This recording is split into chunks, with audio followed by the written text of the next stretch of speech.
So if you look in your folder that you all received, can everyone hear me? Am I yelling loud this time of the morning? If you look in your folder, the first page is the cover page. That'll tell you where you are and what we're doing today. The second page is an agenda. So if you just turn over the cover page, on the back of it you will actually find today's agenda, as well as a bit of a synopsis of each individual panel. We just finished the breakfast and registration portion. And yes, it is past 9 p.m., but as is the case, we want to be sure that everyone has an opportunity to network and speak to each other, and also begin our proceedings without having to rush. So that we stay on task, I want you all to take a look at your agenda.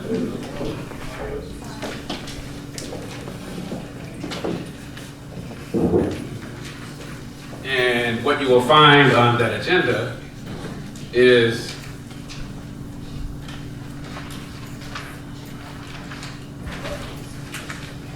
the next stage is our welcome and introductions. We will have our illustrious mayor who will give us an introduction and a welcome, because none of this would be possible without him, without his vision. The second is we'll do our first panel, which will be on opioid use in the city of Annapolis, as you can see up here. We'll introduce our panelists who are streaming in. And then the second panel will be about harm reduction and what does it mean to you. And then we'll have a lunch breakout, and then jump right back into panel 3, which will be increasing access to treatment. Panel 4 will be about recovery. We frame this real recovery because we want to have a conversation about all the different aspects of recovery and what it means to people, and hence the word real. And then the last panel will be on collaborating for empowerment. And of course that talks about not only our intersectionality, but our ability to galvanize and use resources that are available, but how to identify resources that may be in other sectors, other jurisdictions. Annapolis is in a unique position because we're a city, but we also are within a county who has a lot of our human services, and there'll be a deeper conversation about that. I know I just said a mouthful, but I want to say that one of the key aspects of what we're doing today is developing each panel around each subject and topic area. We'll develop a series of recommendations around that topic area. So the culmination of this is to have a product similar to a white paper or some aspect of a report that elevates a series of recommendations, some of which will be policy recommendations and some of which will be service delivery recommendations. We have the unique opportunity of having an Office of Emergency Management, which has elevated the conversation about the opioid epidemic to the extent that we have funding, and to the extent that they act as a funder and a fiscal administrator for the city to be able to pull down dollars, to do outreach, to do engagement, and to also hopefully move towards intervention. And there's a lot of prevention taking place in that. So you'll get to all of this. And having done so, I'd like to take this opportunity to thank the mayor's staff as well as the city staff for all of the work that they've done to enable this to take place. I also want to thank H.E.A.R.T, who all of you know. Can you stand up, Tola? And a portion of Tola from NAM, and also for ferociously pushing us to focus our energy on this epidemic, but also that one life is one life too many that's affected by this. So at this point, I'd like to introduce the mayor of our city, Mr. Gavin Buckley, who's going to welcome us and say a few words. And again, we want to thank him because he has created an opportunity for us to push the limits on the things we focus our energy and resources on. Mr. Buckley.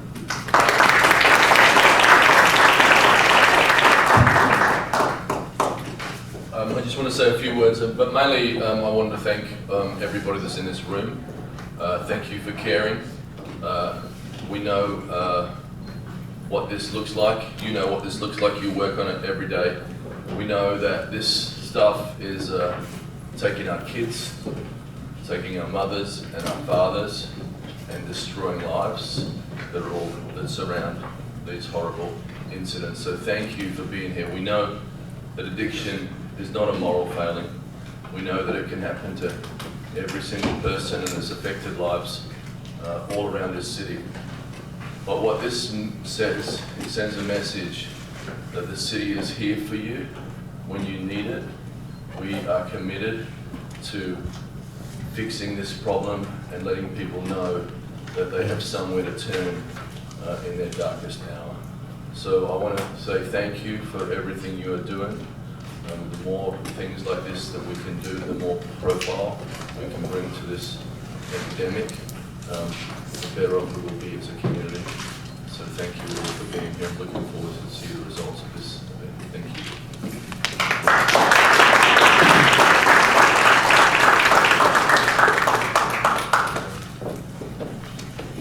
Thank you, Mayor Buckley. So next we will have our director of the Office of Emergency Management, and he will walk us through the presentation he has about substance abuse and substance use as a disorder, and contextually in the city of Annapolis. So we are, this gentleman has to drive to Pennsylvania, so we're lucky to have him for the time that we do have him. So thank you so much. So this is Director Kevin Simmons. I'm used to calling him Chief.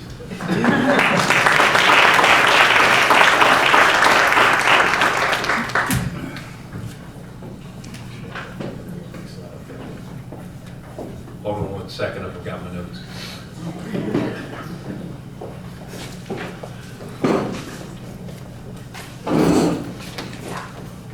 Thank you.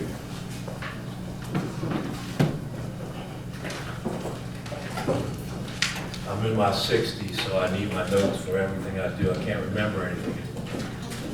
So I'm Kevin Simmons. I'm the Director of Office of Emergency Management. And emergency management with the fire department and the police department kind of lead the charge with substance use disorder in the city. And what I want to do is to start this off by kind of letting you know the situation in the city of Annapolis with substance use disorder. So, that being said, let me see a show of hands of everybody in our audience that it affects their lives, SUD affects their lives in some type of way. And it affects me personally because I had a brother who since passed that was suffering from SUD. So this lies at the heart of what I do. So let's talk about the amount of overdoses that we have in the city of Annapolis, and let's look at 2019 versus 2018. So if you look up here at 2018, we had a total of 199 overdoses, with 11 of them being fatal. They died.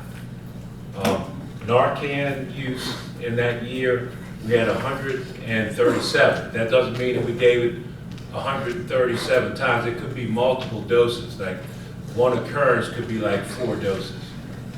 So we've had 137 occurrences, and what that pending means is that sometimes that someone will die and we think it's a drug overdose, but we have to go to the office of the medical examiner and before we get the results. We didn't have any pending for that year.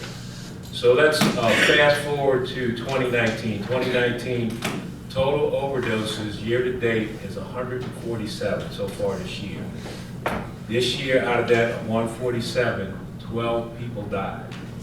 So 12 people died, so we've already surpassed the number that we had in total 2018. So we had 112 occurrences of use of Narcan, and then we don't have anything pending. So what we're seeing here is a slight decrease in the amount of overdoses. However, the fatals are still high. The fatals are still very high.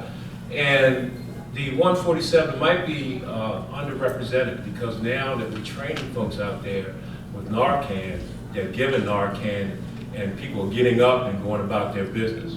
And that is not recorded. So I'm thinking that this 147 number, it might be a little underrepresented. Now, so where's all the overdoses happening? I'm gonna step away from the mic because I can't see. So 41 of them this year is in Ward 6, but that's our hot spot. Ward 6 has the most overdoses. Second comes in at Ward 4. Ward 1 has 10, Ward 2 has 17, Ward 3 has 18, again 22 in Ward 4, and 6 in Ward 5, our lowest. And 41 in Ward 6, 13 in Ward 7, and surprisingly in Ward 8, it's 20. So that's where our activity is in the city of Annapolis, if you break it down into wards. So let's move even further. Let's talk about race. So overdoses by race is 59% is African American, which is different from the county numbers. 1% is Hispanic, 1 is unknown because it wasn't recorded, and 39% is white. So when you look at the county numbers kind of say it's more prevalent in the Caucasian race. And in the city of Annapolis, it's different. African Americans are being affected. Let's talk about gender. So overdose by gender, 24% is female, the rest 76% is male. So it's affecting the males mostly. And let's talk about age range. So about 13 in the city of Annapolis is from 18 to 24. 46 persons affected is 25 to the 34 age range. 38 in the 35 to 44 age range, and 45 plus is 50. Now, one of the things that we saw when we first started out with this that's different from the county too, is that we're finding that a lot of our overdoses and a lot of our fatals were due to old heroin users who've been using heroin for a long time. Just like we would come home and have a glass of wine after work or beer, they would come home and do heroin. But when you put fentanyl in the mix, it started taking them out. So we saw that, and that was different from the county. So how do we classify the drug type? In our police department, where we get most of our data from, they do heroin or other opioids. They don't break it down like the county. What I'm hoping is that when we start 2020, we kind of break it down a little bit more, talk about what was fentanyl heroin mix, what was carfentanil, what was cocaine, who's creeping back in popularity. We also gather information on PCP because we have a lot of PCP issues in the city of Annapolis. Then we have other, and then we have unknown. We're seeing, again, PCP and more cocaine in the city of Annapolis, which is not new, but it's very concerning. And we would be working with the health officer to try to get a strategy, especially with the PCP. Now, something that I think is interesting is I like to compare overdoses with homicides. So if you look, in 2016, we had 11 homicides. 2017, we had 6. 18, we had 1. Year to date, this year, we had 3 homicides, so a total of 21. So if you look at fatal ODs, in 16, we had 10. 17, we had 12. 18, we had 11. And 19, we had 12. So the purveyor of drugs, the drug dealer, is killing more addicted people than folks are with guns or other. So we have more people dying, and you could call it a homicide. Somebody sells you drugs and it kills you. What they were thinking about is going after that person that sold the fatal overdose. But we're killing more people, fatal overdoses, drug dealers are, than homicides, gun violence, actually. Interesting statistic. So, opioid intervention team. So in 2017, Governor Hogan, to deal with this epidemic, he started opioid intervention teams, and each county had to actually develop and implement an opioid intervention team. So we started out in 2017, and one of the things that the the governor mandated that all emergency managers be a part of this and lead the team. So we had the Anne Arundel County team, and this was our first press conference. Back then I was in the fire department, and this is our first press conference. Fran Phillips was a health officer, Kevin Naptown, my counterpart in Anne Arundel County, and myself. So not long after that, I found out that the county had different demographic issues than the city of Annapolis. So we had to actually, we didn't go out on our own. We're still a part of the Anne Arundel County OIT, but we found that we had to do something particular to the city of Annapolis. So we developed the OIT for Annapolis. And this is how it works. We have the health officer at the top. We have the public safety team, emergency management, police department, fire department. Then we have the mayor's office, the city manager, and the public safety chair, Alderwoman Rhonda Pendell-Charles. Then over here in our org chart, we have prevention.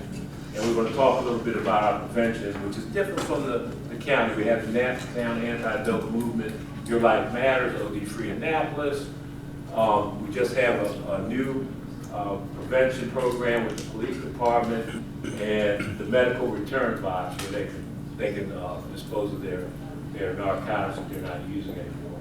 Then we have enforcement with the police department, and then treatment, crisis response, safe stations, the SUD Bed Finder Program, which I'll talk a little bit about later.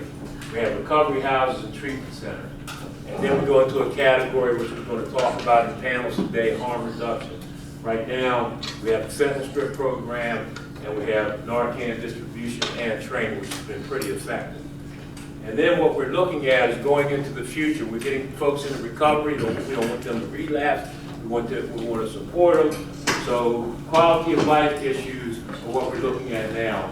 Talk about employment and employment training, financial literacy, mentoring and support, giving them a life coach, expungement of minor criminal records so they have a better chance of employment, and just making Annapolis a recovery supportive city. So programs and initiatives. So all of these programs are supported by grants from the Opioid Operation Command Center or other. So we have the Naptown Anti-Dope movement, which is a workshop based on community engagement sessions. And Tola is actually running that program. Is Tola here? Where's Tola? Yeah, he's working on this. Okay. Basically, they meet and they do testimony, they do PSAs, it's grant funded, it's managed by the Office of Emergency Management Coordinator is Tola. And Tola will probably talk a little bit more about that today. So we have Your Life Matters, which is a neat program out of Florida, and we have Captain Aaron Edwards. Aaron, can you tell us quickly a little bit about it? And I'm pretty sure that you'll be talking about it a little bit more today. It's Narcan training. We realized that a lot of people in some of the hot areas or the places that we are seeing a lot of overdoses weren't able to get the Narcan or the Narcan training because it was traveling. They had to travel out to the health department either on Harry S. Truman or up in Glen Burnie. So we thought, hey, let's bring it to them. So we would go around and we'll go to any little meeting, any group, and train them in Narcan, train them in hands-only CPR because not everybody that's unconscious is an overdose. And found out that safe stations were not as well publicized as they could be, so we started training people in safe stations as well. And it's starting to grow. Every little thing, it's become an education thing for all EMS things as well as primarily Narcan leave behind. So it's a unique program. Did you tell them about the data? How many folks have you served so far? We've trained 1,000 people in the city of Annapolis in Narcan administration and recognizing overdoses and hands-only CPR. We've given out 180 doses or 180 bags of Narcan that was supplied by the health department. Each bag carries 2 doses of Narcan. And so 1,000 people out there have hands-only CPR. What we found with the hands-only CPR is that it really, we do it at these Naptown Anti-Dope movement events, and we found that the kids, the 15-year-olds, They love it. We have 2 mannequins up, they start doing CPR, they're competing against each other, and then whoever gets a 99% is like, whoo, you know, and we sign them up for paramedic school, and a couple months later, they're going to paramedic school, so it's all been great. So, 2 programs here, unique to Annapolis, and that was another thing that we needed. We needed programs that were Annapolis-centered, that dealt with our issues and our problems. So again, this was grant funded, and OEM manages the grant, and Captain Edwards, who you'll hear from in the panel later today, will probably talk a little bit more about this and others. So we have OD Free Annapolis, which is kind of a website where you can go. It's a one-stop shop, and that's run by MK Severowski, who's in Office of Emergency Management. And MK, would you talk a little bit about your program as well? Sure. So this is a multi-pronged approach as well. So we started with the website because we realized, like you said earlier, the demographics were very different between the county and the city, and we wanted everybody in the city to know what the difference was and provide them with resources to empower other initiatives and programs. So that information is up there, www.annapolis.gov/OD-free. And then the program also branched out a little bit. So we've done PSAs. We've taken on a community prevention advocate who distributes fentanyl testing strips in the community on the street level. And so we got another supply of funding for that to carry on through next year. So we're looking forward to continuing that initiative as well. And John runs the website. John actually runs the website. This is a great place to go if you need data and you need resource information. You can just one-stop shop, OD Free Annapolis. So this is fairly new. It's so new it has not been put into effect yet. We have not initiated this program. We had just got funding for this, and it's the Police Department's Prevention and Recovery Initiative. Did you want to speak on that, Amy, or did you want me to speak on that? If you want to start. Okay, it's a 2-pronged approach. It's a recovery focus. Basically, a clinician and a police officer reaches out to someone who's OD'd within 24 hours and try to get a warm handoff from that person after that OD to get them services. So I'm really enthusiastic about the start of this program, and I'm looking forward. The second component is it's a youth education prevention. They host community education programs at least once a week. So that program is up and running. We just got $20,000 for this program and all. Again, Office of Emergency Management is administering the program, but it is the Annapolis Police Department's program.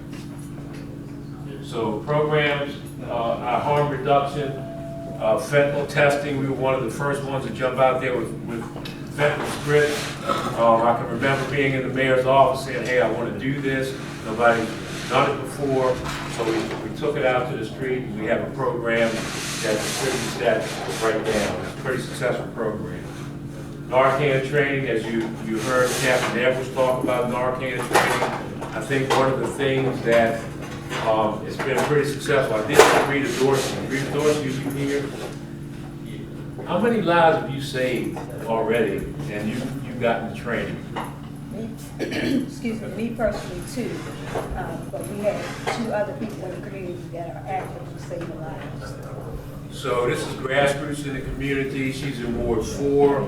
They've gotten the training. They run across folks. They administer Narcan. They brought quite a few folks around. Great community effort, and it's making a difference. H.E.A.R.T, we're Claudia. So we had a surge of overdoses in Ward 6, and I needed somebody to help me with this issue. In a perfect world, I would have got the wellness mobile down and buprenorphine and all that kind of stuff, but we didn't have those resources. We didn't have the money for that. So we got a pilot program called H.E.A.R.T. And Claudia Jackson, can you just tell us a little bit about that program, if you would, please? Sure. H.E.A.R.T utilizes the POWER model, which is peers offering wellness, education, and resources. It's a street outreach based model where we distribute Narcan, fentanyl testing strips, condoms, any harm reduction tool, but really it's the conversation surrounding and the education that we can provide that may assist any individual, and providing health equity and not just providing resources, but having them in a way that can be accessed. It's a strictly volunteer-based outside of the two coordinators, so just galvanizing the community to serve the community in which they live. Thank you, and you're certainly making a difference in Ward 6, and I appreciate you moving to Ward 4 to help us out there. Programs and initiatives and treatment. Okay, treatment and recovery, crisis response. We have safe stations, which you'll talk about a little bit later. Crisis response, I'm going to go into because you'll be talking about that on the panel. I think a member for crisis response will be here. Recovery houses, which I am sold on. I actually went on a tour of 2 recovery houses, and we have Angel Trainer here. I'm pretty sure she's going to talk about recovery houses, treatment centers, and the SUD Bed Finder Program, which I'll talk about a little bit more. So, SUD Bed Finder Program, the Annapolis OIT found a void. So, crisis response would respond to safe stations, but then again, they had to make dozens and dozens of calls to find a place to put a person that needed recovery treatment. So what we did is we developed a substance use disorder bed finder program where the crisis response person could go on their phone, their tablet, their computer, and find out where the available beds are to treat folks. And the treatment centers would actually enter the information first thing in the morning and then later on in the afternoon on bed availability. Great program. We talked about it in DC. They called us up to Philadelphia. We talked about it there. They finally had us come to San Diego where they presented us with a Special Achievement Award for developing this program. I am a little disappointed because once we developed the program, we gave it to the health department and kind of went dormant there. But however, I'm encouraged because the state is about to pick up this program and put it statewide. So, which is a good thing. So, what are my issues, lastly? Quality of life. As we start to see success, what are we going to do to keep them on the right track so they won't relapse? Again, we need to make sure that they have employment training and opportunities for employment. Financial literacy. I always use the example of, each one of us can do a household budget, but when you've been in the game and you've been on drugs for 15 years, you have to kind of learn these things all over again just to manage a household budget. Mentoring and support. How do we get them life coaches to help them along throughout life, help them with their issues and problems? Expungement. If we can get these minor criminal records straight, it ups their opportunity for employment. And then just establishing Annapolis as a place that's a recovery supportive city. Other things that we need to do in our police department, the crime analyst position is so important because that's how we get our data. And once we get our data, we can apply programs to thwart this substance use disorder that we have in the city of Annapolis. So we need that. That position has been open since April. And Amy, do you know if we're making any progress getting that position? Progress, yes, but not filled yet. Okay. We need to work, and Rita, you might be able to help me with this, we need to work with the community members to report Narcan use and all. So we have accurate data on how many overdoses we have there. And I think that you guys are so organized with this, we need to probably bring everybody together and come to an understanding how we do this. And then I want to work with the health officer in developing a strategy to deal with PCP. And that's probably one of my #1 things I need to do. So with that being said, thank you. And I hope you have a good conference. I hope, I'm sorry I can't stay here the whole time. I had a prior commitment. So, but are there any questions before I go? Well, thank you. Thank you.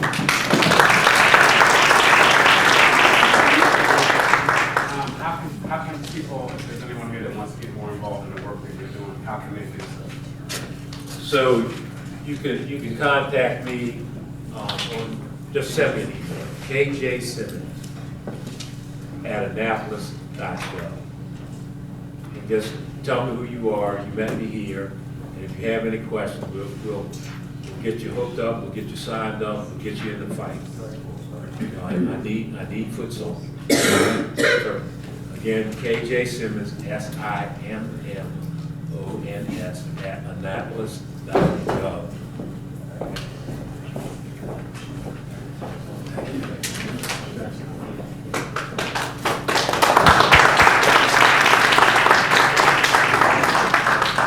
So we want to keep it moving, and thank you, Director Simmons. That was the comprehensive look at, again, the work we're doing in Annapolis, in the city of Annapolis, out of Director Simmons' department. I also, at this time, want to recognize some of our dignitaries. So from Senator Ben Cardin's office, Heather Campbell. Thank you. Councilwoman Lisa Rabian.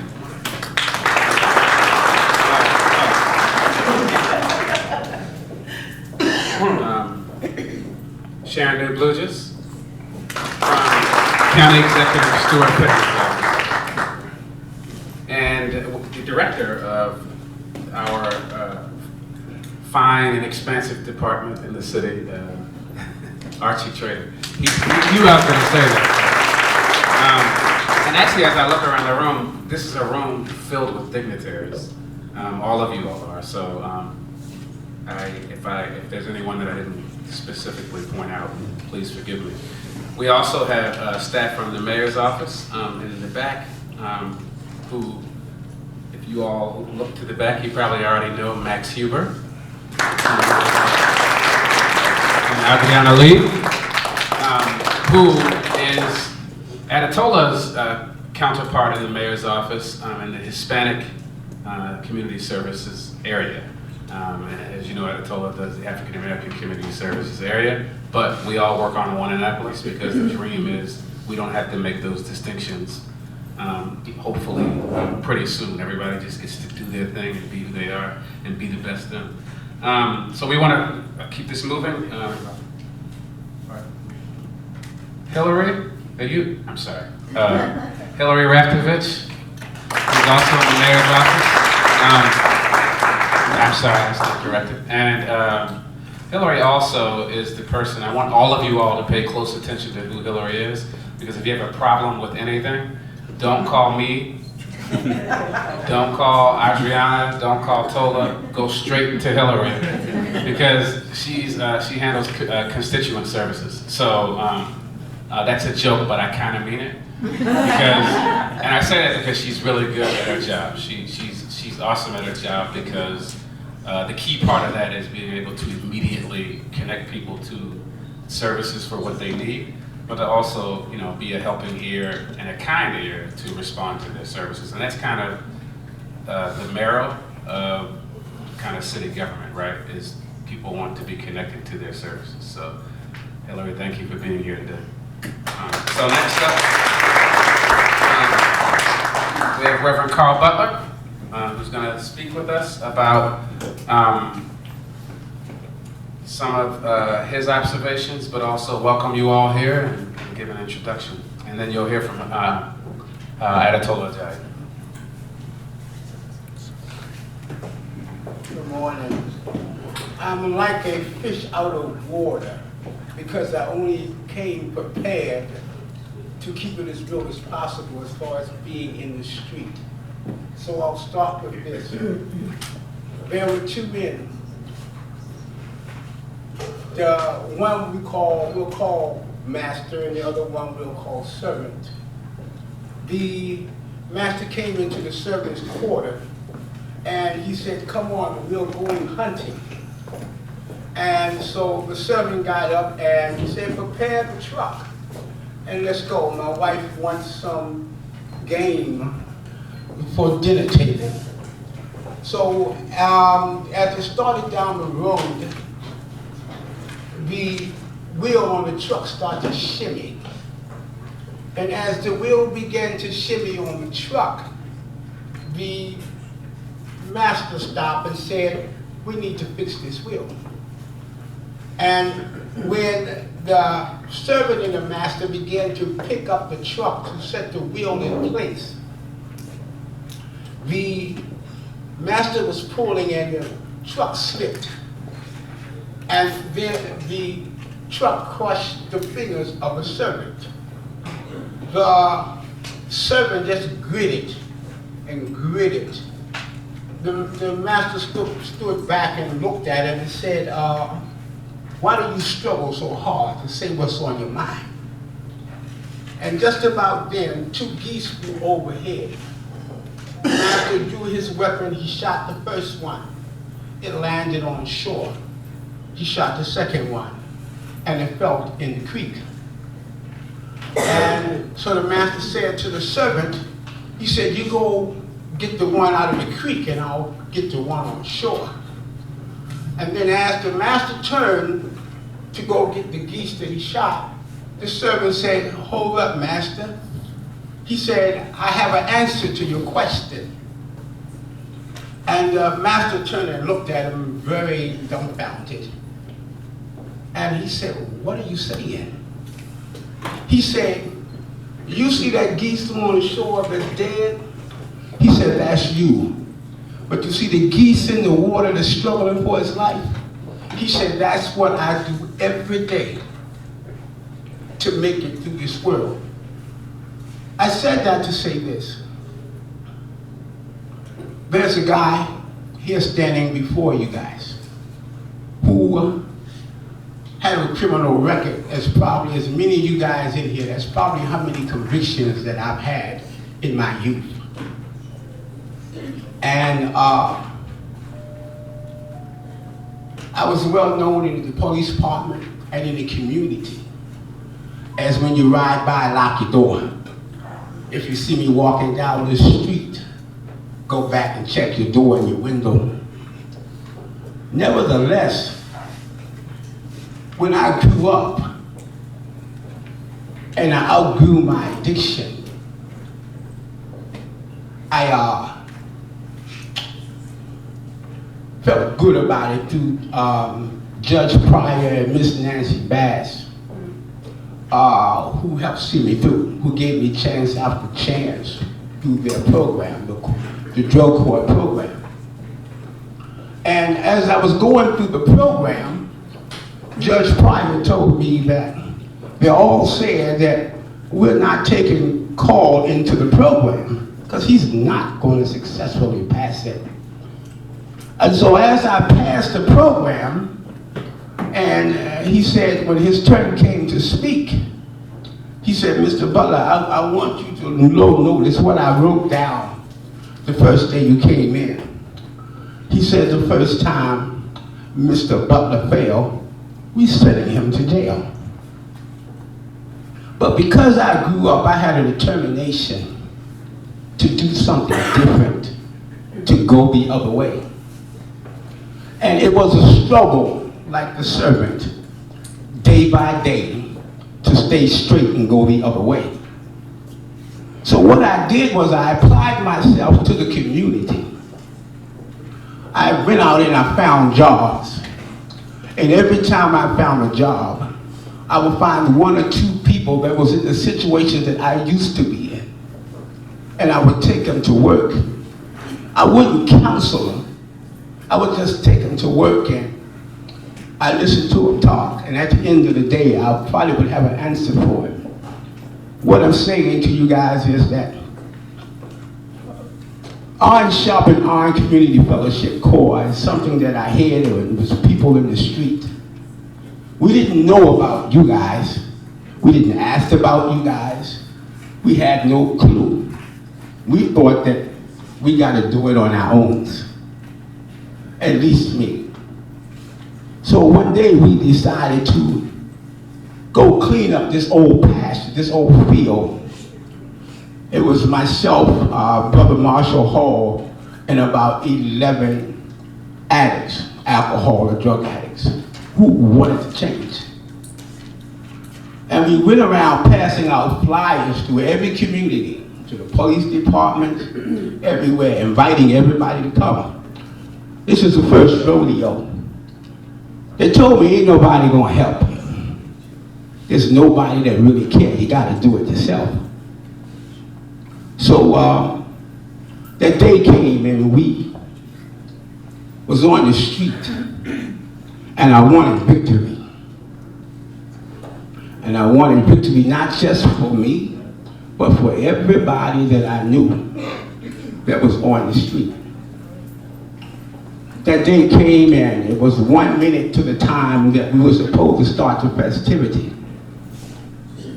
I didn't see anybody and I was worried. I spent $400 and some on food and organized it. I didn't see nobody coming around the corner. Then all of a sudden, about 5 minutes after, the street flooded. People was coming from everywhere. I began to cry. I said it was worth it. We began to give testimony, we began to sing, and actually it was 362 people that showed up, male and female, in the street. Carver Street, Annapolis, out for road. I felt strengthened, like I feel strengthened today, to see the network of people that is here that was helping that I had no clue. And I want to say that there is such thing as relapse. And sometimes if you don't fall once you get up, you don't know how far you've gotten up. I had a situation, and I got about 3 more minutes or less. I had a situation where somebody was near to me, got extremely sick. I didn't have insurance. I didn't know what to do. I became a caretaker, a doctor, a Uber. I had to sell everything that I worked for 15 years of being clean and sober. After 15 years of being clean and sober,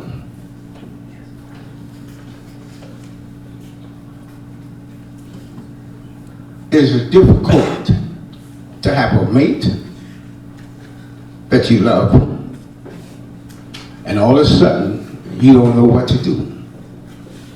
You don't know what calls to make, you don't know what to do.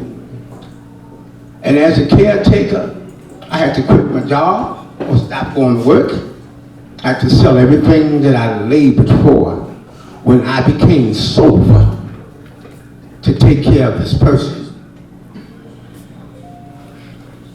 Couldn't go to work when jobs came. I got overwhelmed and overtook by life adversities once again. And after being overwhelmed, I had nobody to turn to like you guys. The preachers was cool, but they wasn't helping me. Prayer was good, but I didn't feel strengthened. I needed real help. So I turned back to what I walked away from. After helping 94 people to become clean and sober in my neighborhood who looked up to me, they began to see me in the street again. I went in a very dark place. But yet I turned around again and I asked myself, is life over for you? Or do you pick yourself up and keep moving? So I realized that I was a better person clean and sober. So I got up and I licked my wounds. And I turned back to God and I went back to some of the people who asked me, why did you fall? I said, because God wanted me to know how far he lifted me up, because I started making it about myself. And so after I finished crying and boo-hooing, I turned to my wife and I said, baby, if you sleep in this car, I'm not going back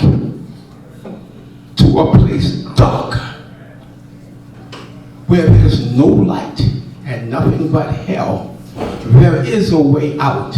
And I just want to say, without going through the whole testimony, thank you guys for showing me a way out. Amen.